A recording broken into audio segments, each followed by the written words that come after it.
Boa noite, caros amigos, espectadores. É com muita alegria que hoje o Seminário Concórdia traz a vocês o organista e compositor Eugênio Gal, dentro da série Concertos no Seminário.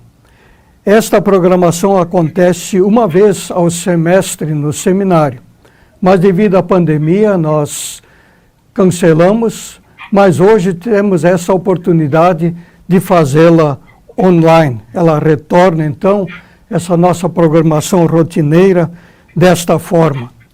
E nós temos a grande satisfação de também contar com a presença da organista, compositora, professora Miriam Carpinetti. Então, nós vamos fazer uma pequena apresentação aqui desses dois amigos, colegas. Caro Eugênio, tudo bem?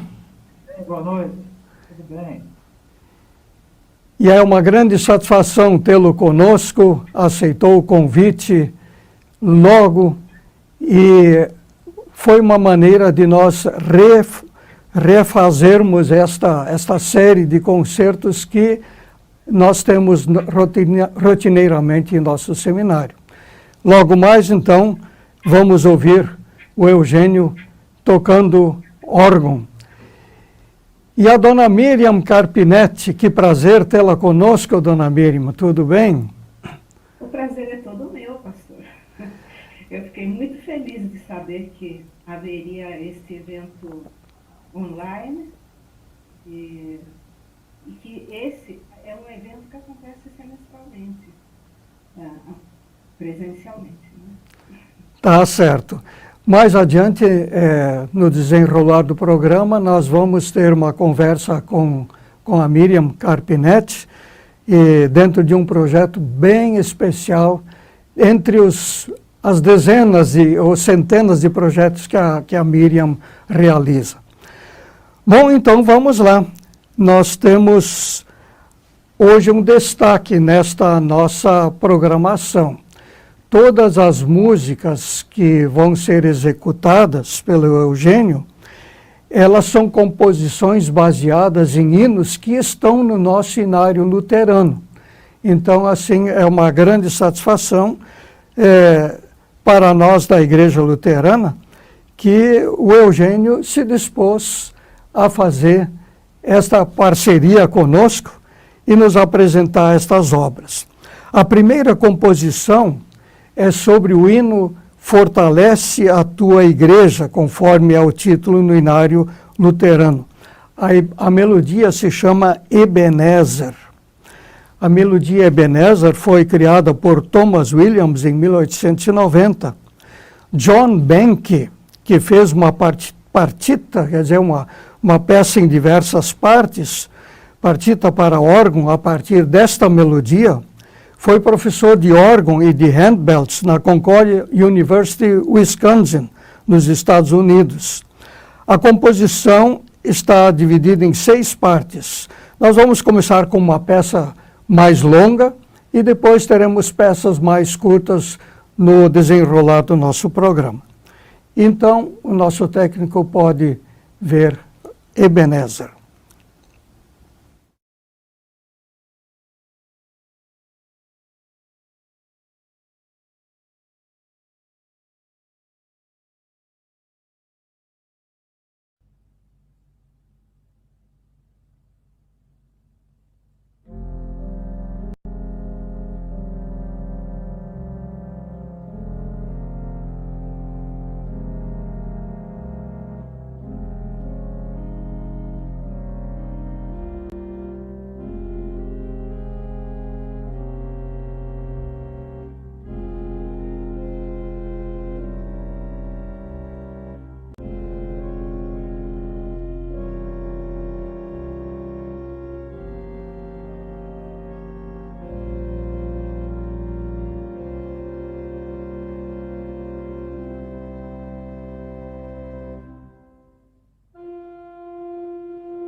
Parabéns, Eugênio.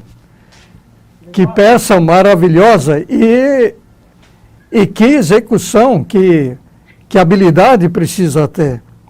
Eu queria lhe perguntar assim, precisa uma certa dedicação, né, para tocar desse jeito aí. Muita dedicação, muita mesmo. Conte-nos um pouquinho sobre sua trajetória de estudo do instrumento aí. Bem, eu jamais imaginei ser um músico, muito menos organista. Então, eu tinha 9 anos, era de uma família de humildes, e entramos na Igreja Batista, isso foi em 1962, e lá pela primeira vez eu vi um piano, assim, sendo bem tocado, lá no Rio de Janeiro. E aquilo me deu uma motivação de também querer, né, tocar e ser um dia um pianista, mas as dificuldades eram tantas que aquilo ficou só no sonho, foi indo. E quando eu já estava na adolescência, minha mãe me colocou numa escolinha de piano e tal. E passou-se mais um tempo e eu já, até trabalhando e tudo, eu voltei a estudar música, já com uns 17 anos, tarde, né? E aí preparei-me para o concurso da Escola de Música lá do FRJ do Rio de Janeiro, piano. Aí fiz o vestibular, isso foi já em 1976. O ano que eu entrei. Aí eu fui aprovado, mas as vagas de piano todas foram preenchidas. E eu fiquei muito triste, né? Já indo embora, então alguém me falou assim, mas tem vaga para órgão. Mas o órgão? Como assim? Aí ele me levou naquele salão que a Miriam conhece, o Leopoldo Gates, e me mostrou aquele instrumento maravilhoso. Tinha alguém tocando lá justamente o prelúdio fuga em si menor de Bach. E eu fiquei assim, sabe?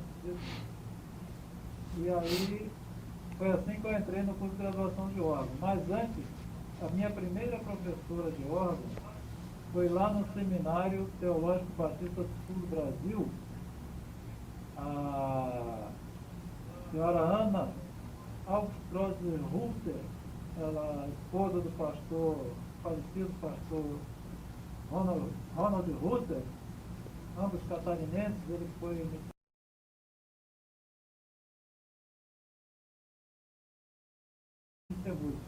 e vim para Curitiba e encontrei aqui o Gerardo Gorosito, aquele grande organista argentino que morava aqui em Curitiba, e ele me motivou a voltar a estudar órgão. Então, com o Gorosito, eu passei 4 anos ou 5 estudando órgão aqui em Curitiba. Foi o maior desenvolvimento que eu pude ter no estudo do órgão. Foi aqui em Curitiba, nos anos 80.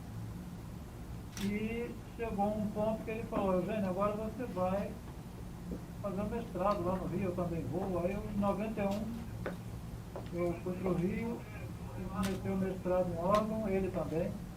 Infelizmente ele veio a falecer em 92, com câncer que levou. Mas a minha gratidão, né, a memória que eu tenho dele, a melhor possível, a minha gratidão a ele, total. O curso de mestrado concluí, porque foi muito difícil conciliar. Eu passei a trabalhar, não trabalhava, era meio expediente, passei a trabalhar expediente integral, então ficou muito difícil. Não cheguei ao fim do curso, faltou fazer a dissertação e dar o último concerto, mas o resto, todos os créditos eu já tinha cumprido. Mas então essa foi a minha formação, né? A partir daí foi trabalhar nas igrejas. Muito bem, a gente vê que tem que ter realmente uma boa dedicação, não é assim de um dia para o outro que a gente sai tocando um instrumento tão complexo aí. Para os que estão chegando, nós já ouvimos a primeira música, que é Ebenezer, cujo autor é John Benke e que temos o prazer que está nos assistindo lá dos Estados Unidos e, por certo, deve ter ouvido a sua obra também. E junto temos aqui a Miriam Carpinetti, que mais adiante vai conversar um pouquinho, que é uma professora de música, também compositora e organista. Mas vamos seguir então. Vamos pro Eu Venho Desde os Altos Céus. A melodia é Vom Himmel hoch. Está no nosso Inário Luterano também. Um texto natalino que Lutero compôs, utilizando uma música folclórica existente, e adaptou essa música para esta pequena canção natalina muito conhecida. Então vamos ouvi-la.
Bem, peça bem curtinha, sobre a melodia Vom Himmel hoch. E no final o Eugênio deixou para nós ali uma visão de um órgão de tubos. Né? A Miriam poderia nos falar um pouquinho por que se chama órgão de tubos. O Eugênio está tocando um instrumento diferente, né? Mas imitando um órgão de tubos. Miriam, por que órgão de tubos? O que é isso? Como é que funciona? Bom, o órgão, que seria o órgão acústico, não é? Ele tem uma história de mais de 2000 anos. Foi criado no Antigo Egito, um engenheiro, Cíbios, e ele foi tendo uma evolução grande durante esses 2 milênios. Inclusive, uma coisa que eu falo sempre para os alunos é que antes de haver o homem na Lua, e computadores, internet, a grande máquina, a mais complexa que o homem tinha criado era o órgão. Depois é que começaram a aparecer outras coisas. E, inclusive, muitos dos... como se diz, peças e coisas que fazem o órgão funcionar, foram também utilizados, então, em outras, como na indústria, por exemplo.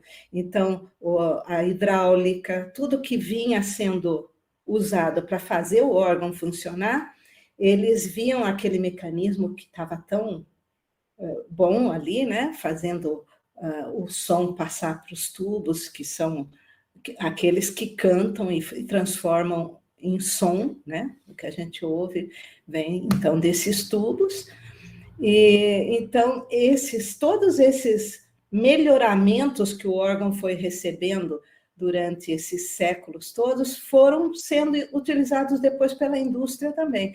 Então, em muitas feiras internacionais que existiam, como no começo do século XIX, XX e tal, havia ainda órgão, e que as pessoas viajavam quilômetros pela Europa fora para irem nessas feiras e conhecerem esse instrumento fabuloso que era tão complexo, uma coisa, um feito muito grande da engenharia. Você tem que estar com 2 teclados, mas tem órgão aí de 3, 4, 5 e até mais. Não é frescura isso? Não é muita coisa? Não, cada órgão tem sua personalidade, né? Sua identidade e sua adaptabilidade ao ambiente, né? O órgão da Escola de Música da Universidade Federal do Rio de Janeiro, por exemplo, ele é um grande órgão com 4 teclados manuais e pedaleira. O órgão do Teatro Municipal de São Paulo, se não me engano, são 5 teclados manuais, ou da Basílica dos Salesianos em Niterói, que é o maior nosso aqui do Brasil, da América do Sul, são 5 teclados. Posso falar? Tá? Historicamente, órgãos diferentes foram sendo adicionados no mesmo lugar, numa mesma consola, para ser tocado pelo organista. Cada teclado é um órgão diferente. A pedaleira é um órgão diferente também. Todos eles são completos, tem muitos timbres, né, os que a gente chama de registros. E então, como não havia possibilidade antigamente, né, de se ter a dinâmica do piano crescer para o forte e tal, então colocavam, por exemplo, um teclado especializado em registros fortes, um outro de solos e assim por diante. Então, se fazia o que se chamava de dinâmica de terraço. Então, podia tocar um trecho forte, depois repetir aquele mesmo trecho suave num solo. Enfim, eram os artifícios usados antes de se ter a caixa expressiva, que vai, então, oferecer a dinâmica para o órgão. Além da grande variedade de timbres que tem um órgão, né?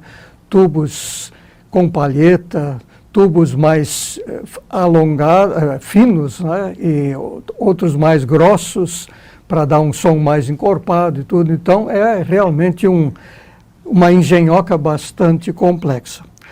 Mas vamos adiante. O Eugênio vai nos tocar agora Povos Cantai, melodia de Lowell Mason. A composição é do próprio Eugênio. O hino expressa, junto com o texto, a alegria pelo nascimento de Jesus. Então, o nosso técnico pode colocar a música.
Parabéns, Eugênio. Não só pela execução, mas pela criação, né, de uma peça tão maravilhosa e tão que lembra o Natal, né? A gente ouve a música, já identifica porque ela se tornou um clássico natalino. E a melodia Antioch. Agora nós estamos no Natal, vamos para o próximo período que antecede a Páscoa, que é uma música de Quaresma. Jesus amado, diz o que fizeste. Herzliebster Jesu é o nome da melodia. O caráter melancólico dessa melodia expressa a carga dos nossos pecados que Jesus levou sobre si com sua morte. Johannes Brahms, que também foi músico luterano, fez um prelúdio coral sobre a melodia Herzliebster Jesu, de autoria de Johann Krüger. Então, a música tem um caráter melancólico mesmo, até para dizer um caráter triste, e combina muito bem com o que se quer expressar, o que o texto quer expressar. Então, nosso técnico, por favor, coloca a música.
Muito bem. Vocês devem ter notado que eu sempre, depois de uma música, disse o nome da melodia. Eugênio, conte para nós por que o nome dessas melodias. Geralmente um hino sacro, né? Aqui é importante a gente também explicar que o que na Alemanha chama-se coral é um sinônimo de hino, né? Porque em grego hino quer dizer música em louvor à divindade ou a um herói ou à pátria, né? Então esse é o termo grego que nós aqui no Brasil também usamos, os americanos usam também hymne, mas na Alemanha se usa a palavra coral por causa do coral gregoriano que antecedeu na história da música esse canto congregacional, que é o coral luterano, né? Agora, o que acontece? Os títulos dos hinos, eles, na maioria das vezes, se confundem com o início do poema, do texto do hino, a primeira linha, porque ajuda também, são tantos hinos, né, nos hinários, ajuda a serem encontrados com facilidade. Às vezes acontece como no Ebenezer, no Antioch, né? Há títulos diferentes da primeira linha dos hinos. Como, por exemplo, vou dar aqui um exemplo, nós temos um hino muito bem quisto no mundo protestante, que é o Leoni, né? Então, mas ninguém se lembra que Leoni é ao Deus de Abrão louvai, the God of Abraham's praise, né? The God's Abraham praise, ou ao Deus de Abrão louvai. Mas é Leoni o nome da melodia. E fica fácil também para o organista. Eu quero achar um prelúdio para o hino que vou tocar na igreja lá, então ele não vai procurar pela letra traduzida, porque ele não vai achar mesmo, né? Vai procurar pelo nome da melodia. Então é uma coisa bem interessante isso aí. Mas vamos seguir então na nossa... agora seguindo o calendário da igreja, ainda chegamos na Páscoa então. E a melodia até se chama sugestivamente Easter Hymn. E no nosso cenário luterano começa com Vitorioso ressurgiu. A melodia é de autor anônimo, expressa o júbilo pela ressurreição de Jesus. A composição sobre a melodia do hino é de Edward Burton. O hino inicia num dó grave e termina num dó agudo, o que não é normal, né? Normalmente os hinos começam e terminam em tom grave. Mas como é hino de Páscoa, então, para simbolizar essa vitória de Cristo sobre a morte, termina sobre um tom agudo.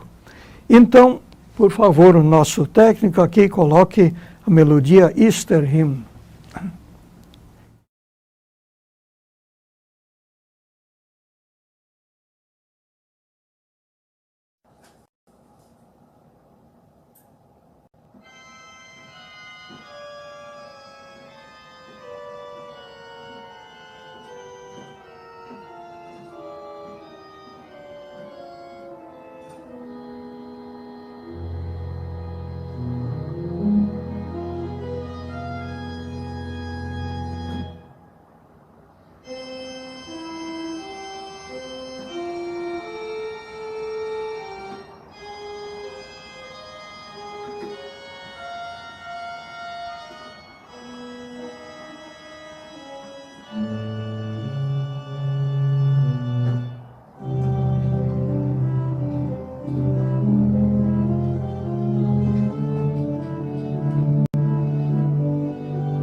Voltou o som agora. Estivemos com um problema técnico aqui, bateria descarregada, né? Então, estava tentando dizer que o órgão tem essa possibilidade de ter suavidade e também grandiosidade. Coisas bem suaves e coisas bem fortes, como nós vimos aqui nesse vitorioso ressurgiu, nesse Easter Hymn, realmente a expressão assim de vitória pela Páscoa que o órgão tenta, pela composição, então, nos transmitir. E seguimos, então, em nosso calendário litúrgico agora para o Pentecostes, com o hino Vem Espírito Divino, no nosso cenário é usado a melodia Pass Me Not para este hino. Melodia de William Donne e composição sobre a melodia de Robert Hodges. No hinário luterano, a melodia é usada para o hino de invocação ao Espírito Santo. Então vamos ouvir Vem Espírito Divino, melodia Pass Me Not.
Muito bem.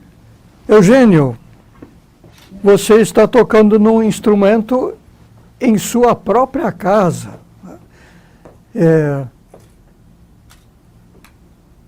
Isto não era possível antigamente, a não ser um pequeno órgão de tubos e uma casa grande até funcionava, né? Então, o que é esse instrumento que você tem aí? Esse é talvez uma evolução do conceito de órgão digital, né? Antes de ter esse instrumento, eu tinha um órgão da marca Johannes, uma marca holandesa, e era no início dos anos 90, uma técnica nova que consistia em gravar-se todos os sons de um órgão acústico verdadeiro, né? E depois armazenar isto em samples, numa memória digital. Então, um protocolo chamado MIDI faz a requisição desse som por um determinado tempo ou de um grupo de sons e reproduz por aquele determinado tempo, que é o tempo que o organista está premindo a tecla. Então, esse é o protocolo MIDI. Bom, depois disso, evoluiu-se para o chamado órgão MIDI, que são órgãos que, às vezes, podem até ser construídos em casa. Esse meu órgão, por exemplo, foi um colega nosso, o Leandro Cardoso, lá de Porto Alegre, que o fez artesanalmente. Então, a parte da consola, né, o console, ou consola, em alemão, Spieltisch, né, onde ficam os teclados e os comandos, ali o sistema de tração passa a ser contatos MIDI e um computador é colocado dentro ou ao lado do órgão. Então, esse computador fica conectado e um software, hoje em dia, há softwares para se comprar no mercado, como Hauptwerk. Eu utilizo um gratuito, que é o Grandorger, e adquire-se também no mercado, ou gratuitamente, o chamado sample set, que é o conjunto de samples, né? Então, com isso é possível nós termos em casa um instrumento virtual, né, capaz de reproduzir sons de um órgão acústico com uma razoável qualidade. Então, isso para se ter assim como órgão de estudos em casa, isso é excelente, né? Ficou muito mais barato. E muitos países têm esse tipo de instrumento em igrejas, né? Muitas igrejas não têm condição econômica de ter um órgão acústico. Aqui no nosso país, o Brasil, a maioria das igrejas não tinham essa condição. Então, tem órgãos eletrônicos, ou de gerador, aqueles antigos, ou órgãos digitais. E agora apareceu essa vertente do órgão MIDI. Muito bem. São evoluções de instrumentos que para estudos é excelente, né? Então a gente tem todo o som e toda a tecnologia de um grande órgão em casa armazenado, né? Mas vamos lá, mais um outro hino agora bastante conhecido é Grande Deus, o Teu Louvor, a melodia Grosser Gott. Está no hino 152 do Inário Luterano. É um hino de louvor à Trindade, de autor anônimo. Johannes Michel fez a composição a partir da melodia do hino, que nós vamos agora ouvir.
nós temos a satisfação de estarmos online com um dos compositores, que eu já mencionei antes, o John Benke, também o colega Paulo Brum, lá do Canadá, está nos assistindo, e de toda a parte do Brasil aqui, temos pessoas nos assistindo.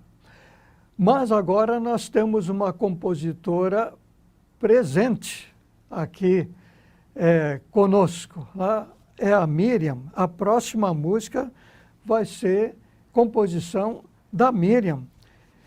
No nosso cenário, Teu Evangelho, ó Deus Senhor, a melodia é O Herre Gott.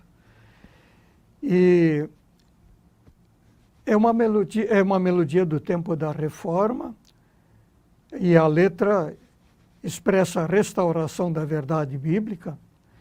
E a nossa compositora, então, a Miriam, professora de música na Universidade Estadual de Campinas, autora de muitas peças, tem trabalhos os mais diversos.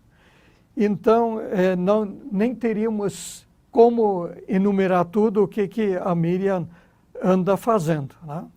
Mas, Miriam, vamos fazer o seguinte, você fala-nos agora especificamente da sua peça e depois de ouvi-la, vamos daí falar sobre o seu trabalho com o órgão Bichler. Antes eu quero corrigir, eu não sou professora da Unicamp. Tá? Eu fiz mestrado, fiz uma boa parte do doutorado lá, mas eu não leciono lá. Ok? Tá certo. Eu leciono numa faculdade aqui em São Paulo. Quanto a essa peça, eu usei essa melodia do século XVI, mas com uma linguagem que a harmonia vai passando, assim como se fosse um pequeno caleidoscópio. Então, a primeira frase é apresentada como se fazia na Idade Média, uma melodia em cima da outra, né? Eles iam empilhando, eles gostavam de um canto gregoriano, daí punha outro em cima, não sei o quê. Aí, depois de apresentada essa primeira parte, eu passo por uma sonoridade que lembra o canto gregoriano, porque tem quartas, quintas paralelas. E depois, na última frase, eu já vou colocando mais vozes e passa para algo que você poderia encontrar, por exemplo, no Microcosmos de Bela Bartók, no início do século XX. Então, é um pequeno caleidoscópio de harmonias diferentes. E a rítmica é desigual, não é a métrica isométrica, né? Isso é uma coisa interessante também. Nós podemos ver, não só com a Miriam, mas também o Eugênio, né, e outros compositores, pegam uma música antiga e colocam uma roupagem diferente, né, uma roupagem nova, sons que talvez antes nem se imaginavam, que agora podem ser colocados sobre música antiga. Então, vamos... Eu gostaria de parabenizá-lo, pastor, pela escolha que o senhor fez das peças que tem no canal do Eugênio, porque cada uma é uma linguagem diferente. O que as conecta é que todas são sobre melodias corais. Certo, muito obrigado. O Eugênio tem inúmeras peças gravadas aqui, então eu teria que fazer uma garimpada assim, né? Então, a garimpada foi essa, pegar o inário, pegar o ano da igreja também, e agora a parte mais de louvor, assim, no final. Então, vamos ouvir a peça da Miriam.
Parabéns, Miriam. Eu senti assim nessa parte final aqui, esses sons fortes, assim como um triunfo da verdade bíblica que estava esquecida e que agora foi restaurada. Parabéns por esta e por as suas inúmeras peças que você tem composto. Mas agora vamos ouvir um pouco sobre esse trabalho especial. Pode dizer-nos rapidamente o que é o original Orgelbüchlein e o que se está fazendo em torno dele? Bom, existe uma tradição que alguns ainda conseguem manter no século XXI, de se escrever pequenos livros de órgão com técnicas, a técnica, por exemplo, de um determinado compositor, que é para servir de modelo para outros compositores e para improvisadores, né? Então, Bach, seguindo a tradição, ele também escreve um pequeno livro de órgão, né? Que ele é simplesmente grandioso, como quase tudo que Bach fez. São pequeníssimas joias, né? Por que são pequeníssimas? Porque ele apresenta apenas uma vez a melodia, sempre. E em cada peça, ele trabalha com uma textura, com uma rítmica, uma polifonia completamente diferente. Ele fez um projeto pessoal, pegou um grande livro e escolheu os corais que ele iria trabalhar seguindo o calendário litúrgico, né?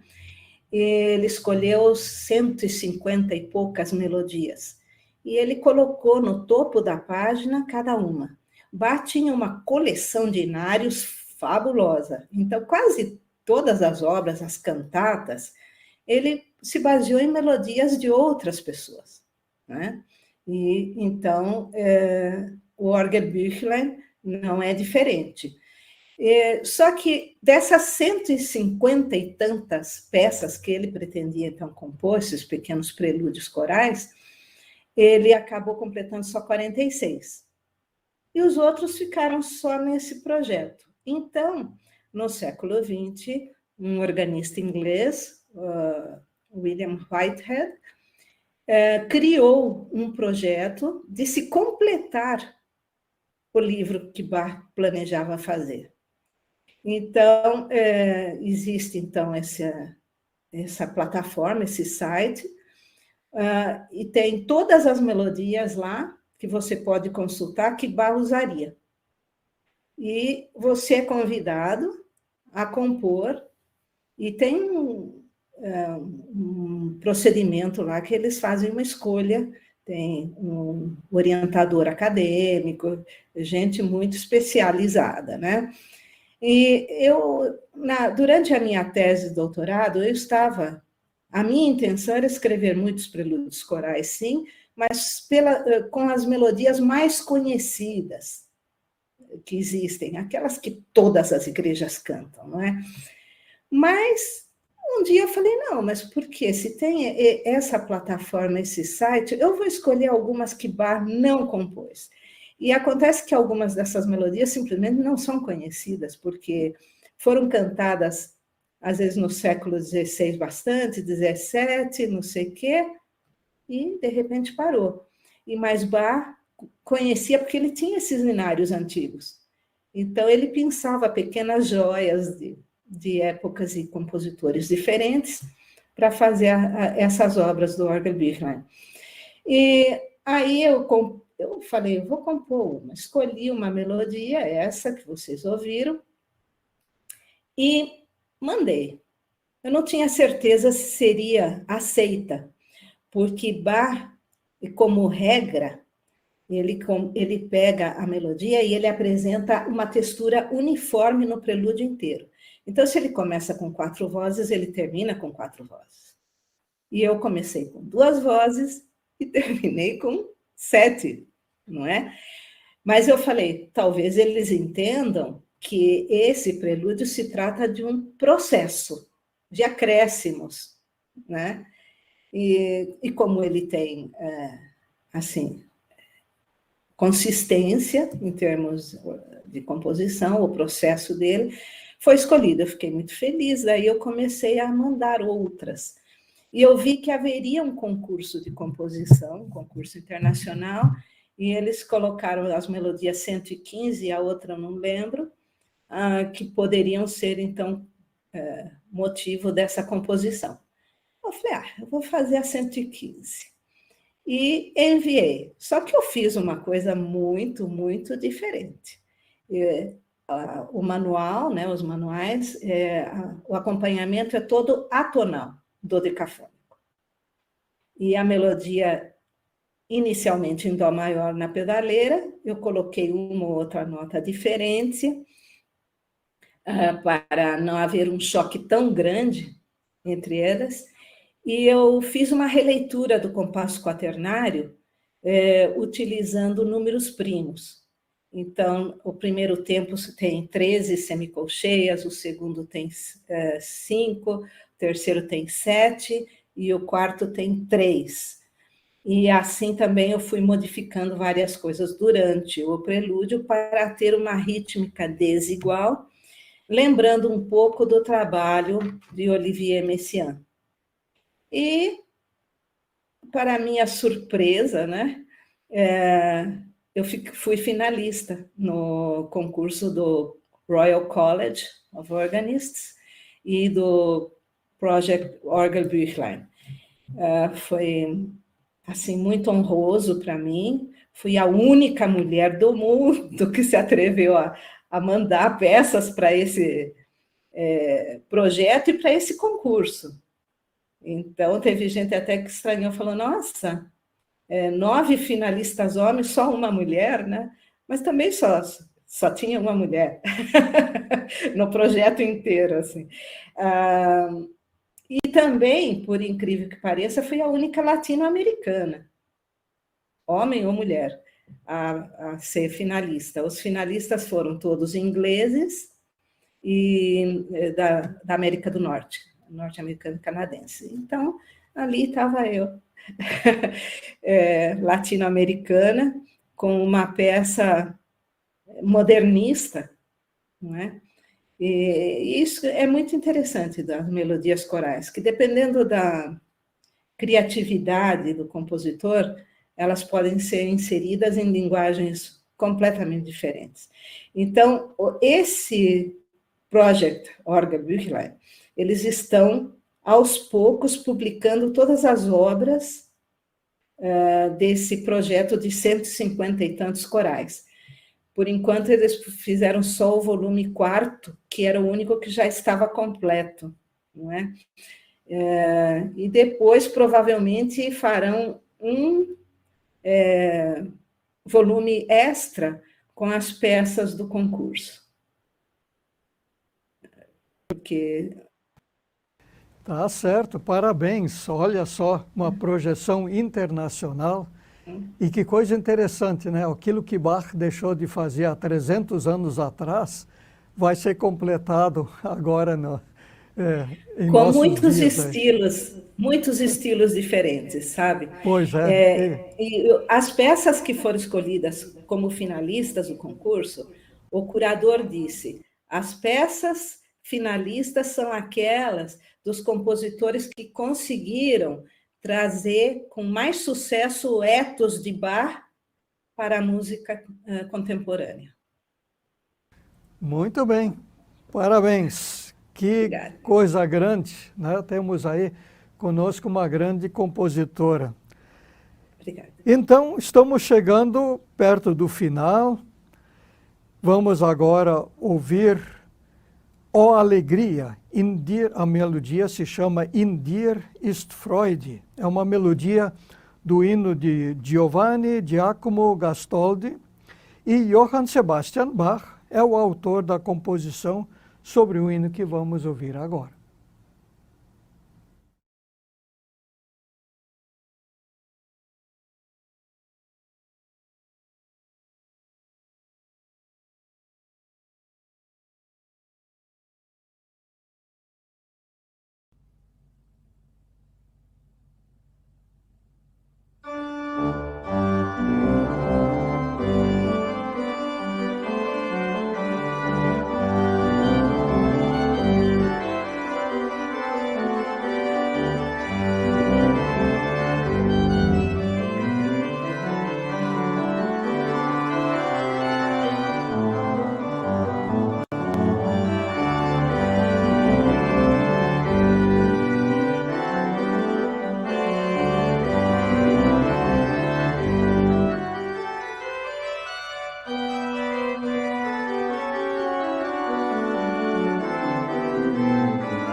Entendeu?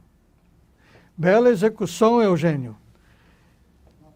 E nas obras de Bach, a gente sempre vê três letrinhas, B, W, V. O que significa isso, Eugênio? Bom, essas três letras, elas são iniciais do termo índice da obra de Bach. Em alemão é Bachwerkeverzeichnis. Em alemão seria BWV, né? Então, índice da obra de Bach.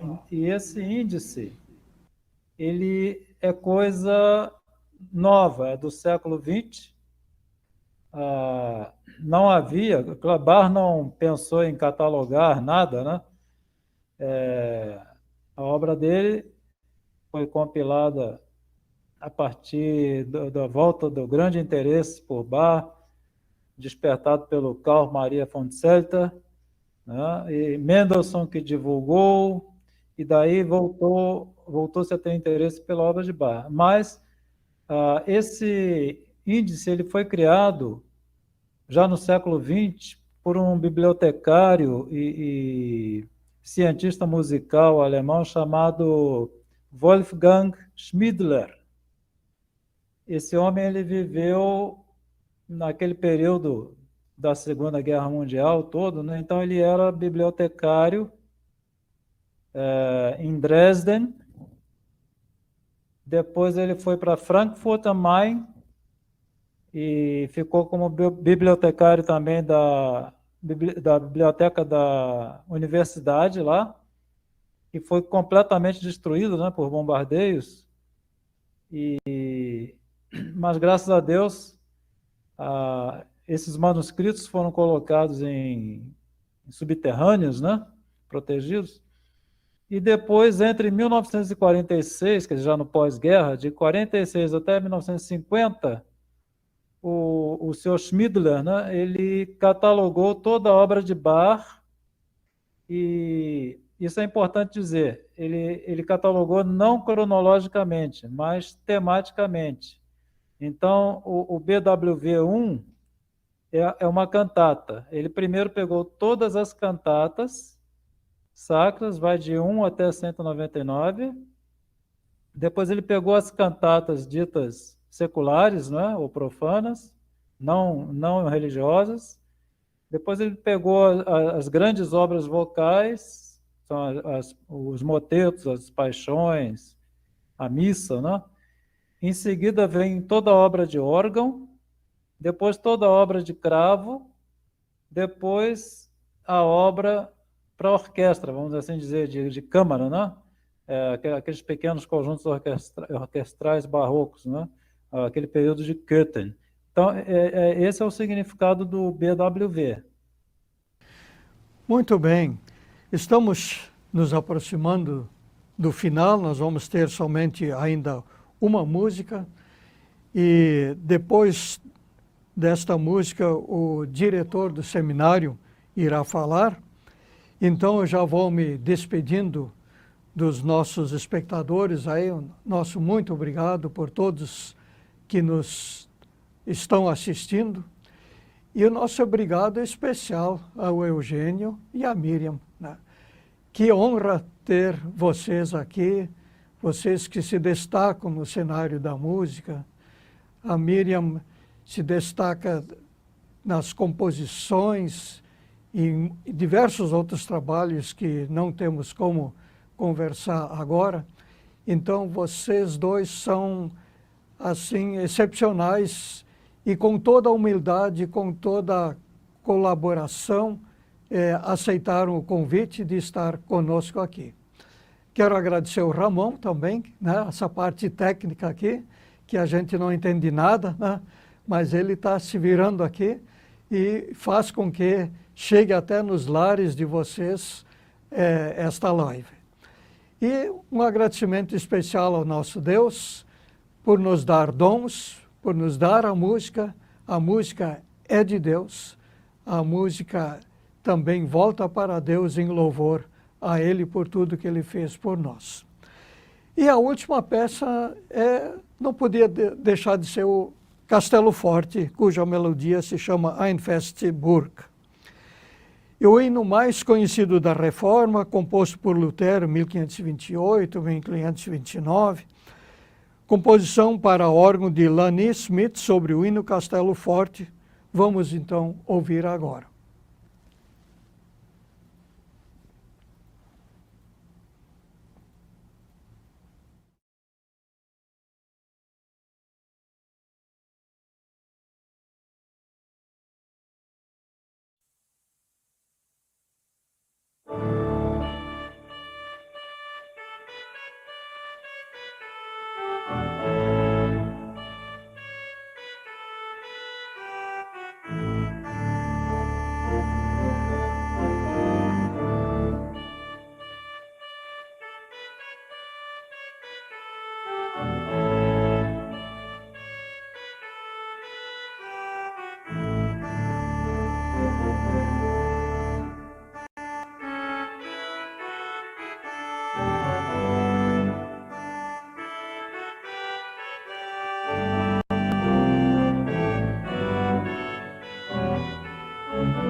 Com mais esta belíssima apresentação do organista e compositor Eugênio Gal, nós estamos chegando ao final de mais esta edição de Concertos no Seminário. Sem dúvida nenhuma, uma noite muito especial, com convidados muito especiais, participantes muito talentosos. Ao compositor, organista Eugênio Gal, nós queremos estender a nossa gratidão em nome do Seminário Concórdia, bem como a professora Miriam Carpinetti, pela aula que nós recebemos também nesta noite. E eu gostaria de perguntar aos nossos queridos convidados da noite se gostariam ainda de dirigir uma palavra àqueles que nos assistem na noite de hoje. As damas primeiro.